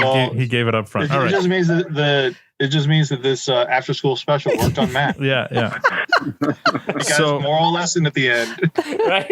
All right. My rating. Just a couple of things. I love the Hicks trying to relate to the kids. I feel like they're at that point. They're in their mid to early 20s, and they want to relate to the kids. And Wayne even calls them peers, but they don't relate to the kids anymore. They're getting to the age where they're now the adults, but I think they're still hanging on to being the kids. So I found that amusing. If this episode wasn't so damn funny, it'd be a clearance because it is a bit long. It's a bit long. And I agree with you, Tanya, that whole part there where Wayne kind of recaps the different things that they did wrong again was like tedious. But I know that it was him coming to the conclusion that, oh yeah, we did all that shit when we were their age. We're no different. So then he comes to realization, then he turns around and says, okay, you're going to do what you're going to do. Just keep it between the lines. So, but I wish they could have done it more succinctly. And I feel like it went a little long, but it was so goddamn funny. The episode overall was just so funny. It's got to be a fresh for me. So, Victor? Well, I hate to be a pooper scooper, but poopy pants. Poopy pants. I cannot give it a fresh. It has to be a clearance. There was not. I disagree completely. I don't think I don't think there was enough funny parts in this episode. There was so many funny parts in this episode. No, there was way more awkward parts than there were funny parts. Like an example with it all depends on your setting. Like if all of us are sitting and watching this episode together, and Coach is describing that nipple the size of a toonie and the other one without a nipple, we would be falling off our chairs, dying laughing. Yeah. But in seclusion, that's just awkward, and it wasn't funny. I didn't laugh out loud. I laughed out loud at other parts in this episode, but not at the awkward ones. It was just awkward, and it was one awkward scene after another, and so I thought that the palate cleansers were those funny little moments, but the episode itself. Overall, I didn't find it that funny, and I don't think it was. I thought it was just an average Letterkenny episode, which was good. There was too many Stephen Walkers in the middle of that. There was too many Stephen Walkers. It was. So it's a clearance for you. It's a clearance for me. Yeah. I mean, I disagree. So I'm not one to find awkwardness funny. Like I'm not a huge Office fan. So I know Matt. I know. Matt, I said this for your benefit. Holy. But that's just to unfollow. But that's just to illustrate to you that awkward to me doesn't equate to funny. I found this episode hilarious. Even relates. I don't see how. Yeah, doesn't The Office rely a lot on awkward situations with what's his name? Season one. That's it. Oh, my whole life is awkward. Really good. All I do is awkward things. Like I've clear out, like I've laughed so hard and needed to run away, and I've like full out walked into a filing cabinet and left a mark. Like I dented it. That's not awkward. That's funny. That is keep doing you. That is awkward. No, awkward. And then they take the white marker and they circle the dent and they said Tanya was here. Like that is awkward. That's hilarious. That's being funny. We have a different definition of what awkward is. Anyway, Justin, what do you rate this episode? So I'm probably going to spoil everybody too. I'm going to agree with Victor there that a clearance, it's a high clearance because it's still a clearance. A lot of it is because the story didn't itself move forward. Really, it's fine as a standalone episode. It works fine, but as part of a series, it just doesn't move anything really that far. It moves Riley and Jonesy's story forward, but you're right. The rest of it. Well, the only movement forward is that they joined the beer league. That's as far as that forward. The cliffhanger. Not much happens in a small town. Yeah. But it's I like. I'm not always a big fan of awkward humor either. I mean, more of it's just the cringy type of stuff. It doesn't always appeal to me. This was funny. Yeah. But it's still they kind of used that cringe multiple times and kept going back to the well, and eventually that well is going to dry up, and it got pretty dry there at the end. And then the whole after school special stuff after pretty much Squirrely Dan screaming, that pretty much stopped being fresh and going. Right. You got tired of it. Yeah. Yeah, you get tired of it. And the only funny part was when, after that really was Joint Boy and Tyson knocking each other out. That was good. Because I was waiting for them to just throw a punch at each other and knock each other out instead of just headbutting. But no. I was impressed that Joint Boy staying standing when Tyson swept his leg. That was impressive. Yeah. Yeah. But it's still just, it didn't really move the series along to me. So, it was kind of a throwaway episode for either just to have time or to give space between storylines that they're trying to get to. All right. But I still put this as a clearance. This is not going to be a fresh one to me. Fair enough. So, okay, we'll move on to top fives. Tanya, does this make your top five? No. Before I caught you in between a wine sip. This time I caught you in a yawn. Bored. I know. I'm just tired. Yeah, Matt, does this make your top five? It does not. No, and it doesn't make mine either. And I'm gonna guess Victor. No. Justin, do you have anything you'd like to share? Some favorites? So I'm actually a big fan of the holiday episodes, just because they try and put some effort into making them special. Yeah, if you would. Those were all kind of the ones I like. The concept episodes, kind of turn you off a little bit because it just doesn't move the storyline along. Oh, so you're from Matt's camp on that one. It's just they're great as single episodes. Like if they took them out of the sequence and put them either at the end as kind of a, hey, here's some more footage for stuff, or threw it in before, kind of a teaser for the season or something like that, instead of having it in the middle of the storyline. Because you kind of you start building something, then you stop, and then you do this episode, then you continue on like the other episode just didn't happen. Sure. So it's like, so what's the point of that episode being there other than just to have an episode there because you needed an episode count? Yeah, fair enough. Matt, I will say that like this one didn't feel very long, just because everything was there was very fast cuts between scenes. Yes. You only spent like 3 or 4 minutes in a scene and then you're off to the next one. So it didn't feel that long. But like I said, after a little while, it just kind of kept going back and forth, and eventually it was just the same similar type of jokes, just further along. Yeah. So. Matt, you have a rat in your arms. What's going on there? What is that? That is not. This is not Moose. This is Foxy. No, it's not. This is a 3 pound. Did you kill an Ewok? Did you steal an Ewok? Oh, yeah, that's what it looks like, an Ewok. It does. I posted a picture like months ago about this thing. It's an. So long story short, I mean, if you saw me get up and run away from the camera a bunch of times, it's kind of a chaotic evening here. Huh? We are supporting we're supporting a friend in need tonight. Oh, okay. Your dog and this puppy's sitting. Yes. So Nice. a friend of ours Ewok is sitting. Ewok sitting. Yeah, I don't know if this qualifies as a dog. But, that is not a dog. Like the eye. here. Like, oh my. The hell is that? I know. Oh my god! What is It's that? cute as shit, but it's Oh, That that's is not okay. That's fucking cute. that's scary when you do that. It needs to take some baby wipes to the eyes. I mean, To the that needs whole to thing. like gunk. Anyway, What end were we looking at? Jesus. Oh my It's a goodness! fair question. I have never seen. okay, an let's move animal on. like that. MVPs, Tanya, who's your MVP for this episode? Oh my god! I didn't even think of Oh, that. for Pete's sake! I'm sorry. Pass. Oh, Matt, who's your MVP for this Skip episode? for a second. Skip for a second. I don't want to hold you up. It's Coach. It is 100% Coach. Yes. He I set feel like you a need to new spin a penalty standard and level of Yes. just Inappropriate. grotesque, Yes. inappropriate humor, and Yeah. I love it. Yeah.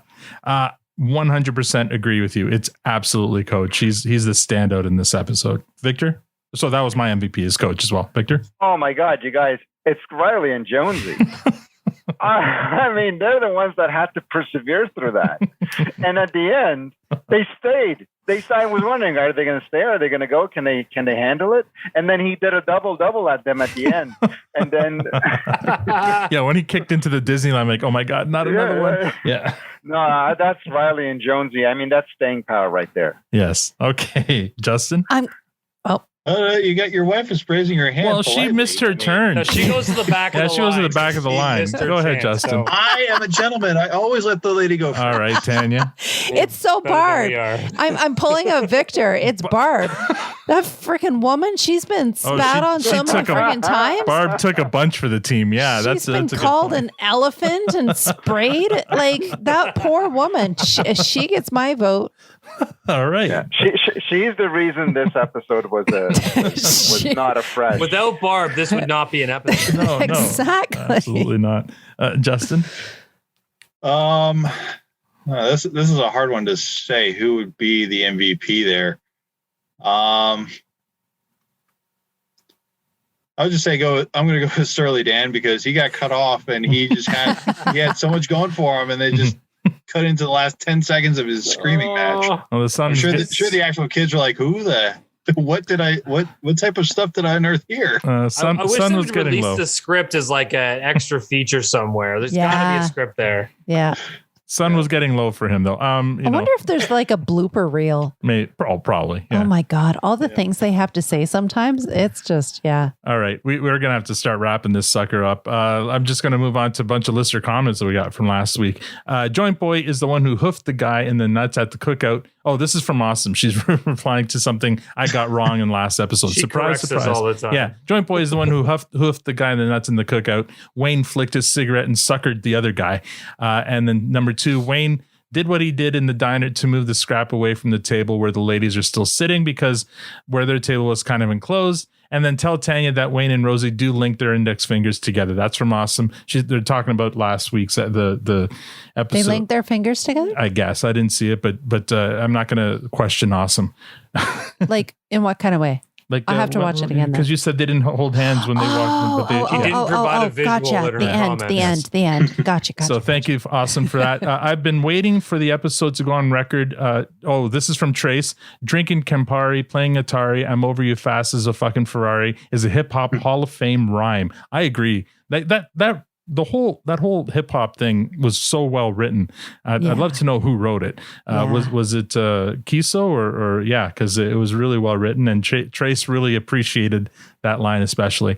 Our buddy Jason Eichert said, "You need to stop giving away the military secrets to fucking with the civvies." Oh, that was Justin. Sorry. Yes, that was me. That was you saying that to That's awkward. Yeah, to Jason. Because Jason was our guest last week, and he divulged some secrets, and you're both military brethren. So yes, you fuck with the non-military people, eh? It's what we do because people don't really understand what we do half the time.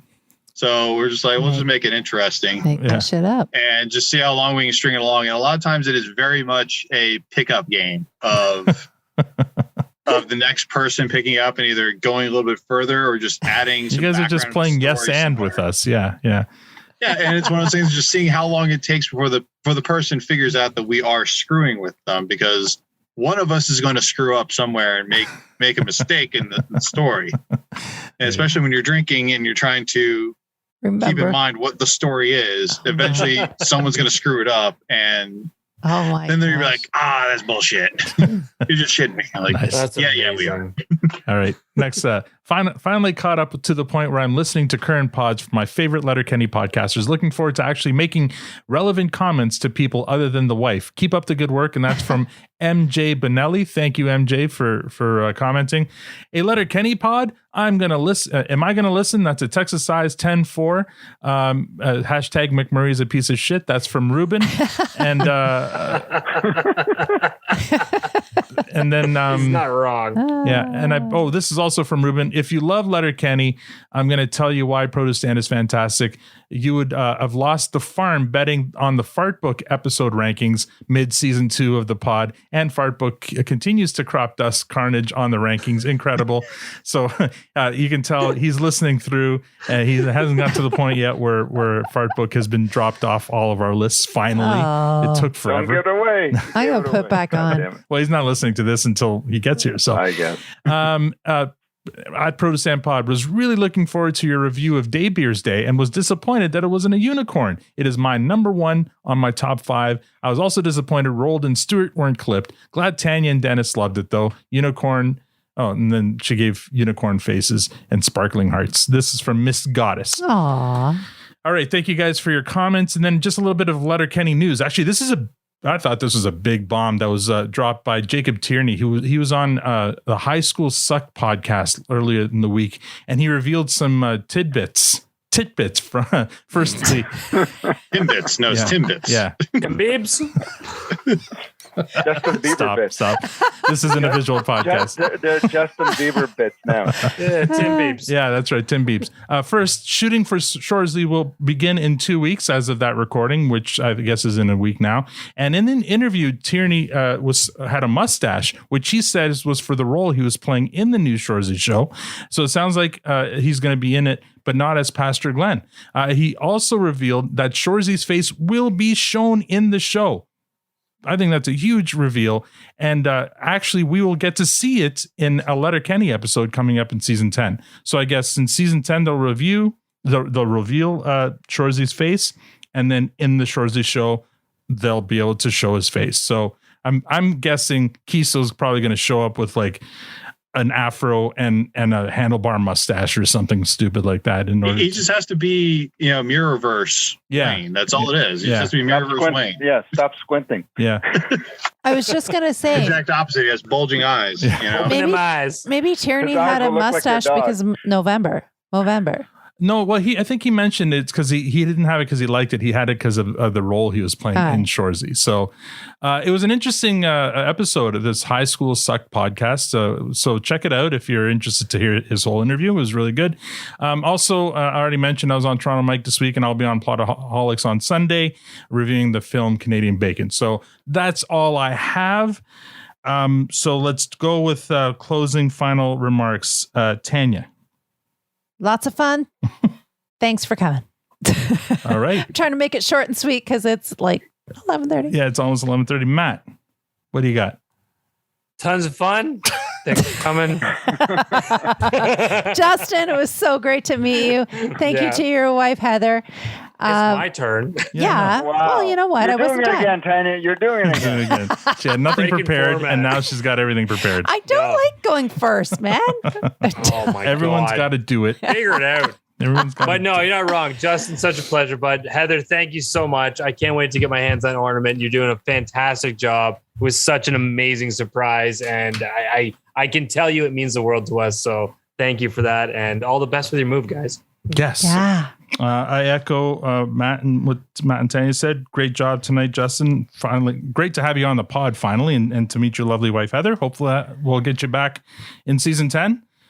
You'll be joining us from the UK, so that there might be some hoop. You may be joining us, It might just mean I'll be having real coffee really early in the morning. Yeah, there you go. 5 hour difference or so. So yeah, it's not quite as accent. it's quite not as crazy as as the boy, mate. Australian. Yeah, That's Australian. yeah. That's Australian. He's got lots of time to I figure live in it the out. South, so it's pretty much how it works. It's like Southern accent plus a British accent equals Australian. There you go. Very good. So great job tonight. And I'm not waking up my children to let them talk. looking forward to having you back on, Victor. Yeah, it was lots of fun tonight. Justin, thanks for perpetuating the stereotype. Behind every man, there's a better woman. So, Heather, thank you so much for Oh, she liked that. It's not a stereotype. This is true. I mean, that got a smile from her. So, thanks for doing what you're doing back there. That's can't wait to get those ornaments. That's really, really awesome. Mm-hmm. But just unbelievable the work you're doing back there. Really fun tonight, Justin. Thanks so much. And I guess we'll see you down under. Across the pond. Across the pond. There you go. All right, Justin. So this was a lot of fun. First time actually being on an actual podcast. So it's been an experience. I kind of wanted to have a game with you guys, but I think we ran out of time. Yeah, sorry about that. We'll do it next time though, because it sounds like you have some interesting tidbits to share. Well, I mean, it'll only take 2 seconds. Okay. So if we can just do it real quick, I guess. Yeah, go for it. What out of these I'm going to give you a list of 4 things, and I'll ask you which one of these have I not done. Yeah. He's going to love those. He's going to pull a Dennis on us here. Yeah, you can pull a Dennis. I have an interesting life, not nearly as interesting as his, but so first, fly a fighter jet. Oh. Fight pirates. What? Drive a Ferrari, or be a veterinary technician. Which one of those have I not done? Well, I bet you've done the fighting the pirates because you're in the Navy. So if depending on where you've been stationed. I agree with that one. That holds water. So do caves, apparently. I'm going with the last one. So I'm going with Ferrari. The Ferrari one? Yeah, I have not driven a Ferrari. I got an opportunity to, but because of being on deployment, we're not allowed to do dangerous things like drive Ferraris. Oh, I totally saw you. So the others are all true. So you've flown a fighter jet? Yeah, I've flown in an F-18, so a Super Hornet. Nice. Actually had the stick and the throttle. Got to do fun things with that. Nice. So did you have a call sign, like a cool call sign? Dangerous, but a Ferrari. Let me guess. Your call sign. Let me guess. Wait. Don't tell me. Dick. Yes, my call sign is Nick. Oh, Nick. Oh, I thought it was Dick. But it's N-I-K. Oh, so see, but you missed an opportunity. Your call sign should have been Troll. Oh God. I understand. I was surprised they didn't do that either. Yeah. No, what did you say it stands for? Stands for New Intel Kid.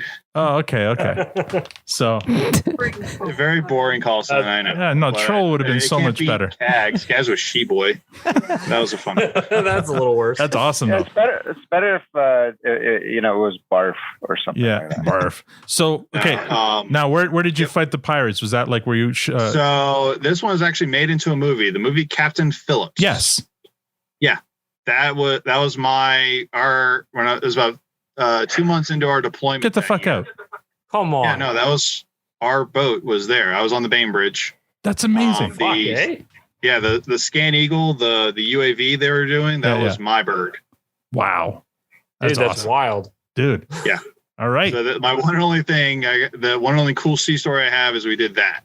Well, I mean, I don't think Dennis has a story that'll top that. Movie weekend. I want to watch. Unfortunately, I did not get to be played by anybody in the movie. So No. All right. So we covered the F-14 and the pirates, and the Ferrari one wasn't true. Veterinarian? Okay, veterinarian technician. What's this about? Yes. So in high school, I was a veterinary technician. I had actually completed. I think I only had like 5 credits I had to do for that year, for my senior year. Yeah. We had to, but according to Maryland state law, you have to be in school or doing an internship or something dealing with your what you're going to do for the whole school day. That's amazing. So I basically went to school from like 11 a.m. until the end of school, till like 3 o'clock. But from 7 until 10:30, I worked at a veterinary hospital. Cool. So as a veterinary technician, I got to help animals and give them shots, take blood, help with exams, and everything maybe else. you can help out Matt's dog. Nothing can help that beast out. But I learned many Poor things. puppy. One is that the smaller the dog, the worse the bite. Right. So the big dogs, they're scary and intimidating enough. They don't need to bark or bite you to be intimidating. Whereas the little ones will try and kill you because they think they're bigger than they actually are. They have the Napoleon syndrome. Yeah, I was going to say Napoleon complex. Yeah. Although apparently he was an average sized man. Anyway, all right, that was amazing, man. I'm glad we stopped to do that because that was worth doing, and we'll have to have you back to talk more about the fighting the pirates. That's amazing. All right, I'm going to play us off here with the song from this show. It's "Only Me" by a band called Boat Culture.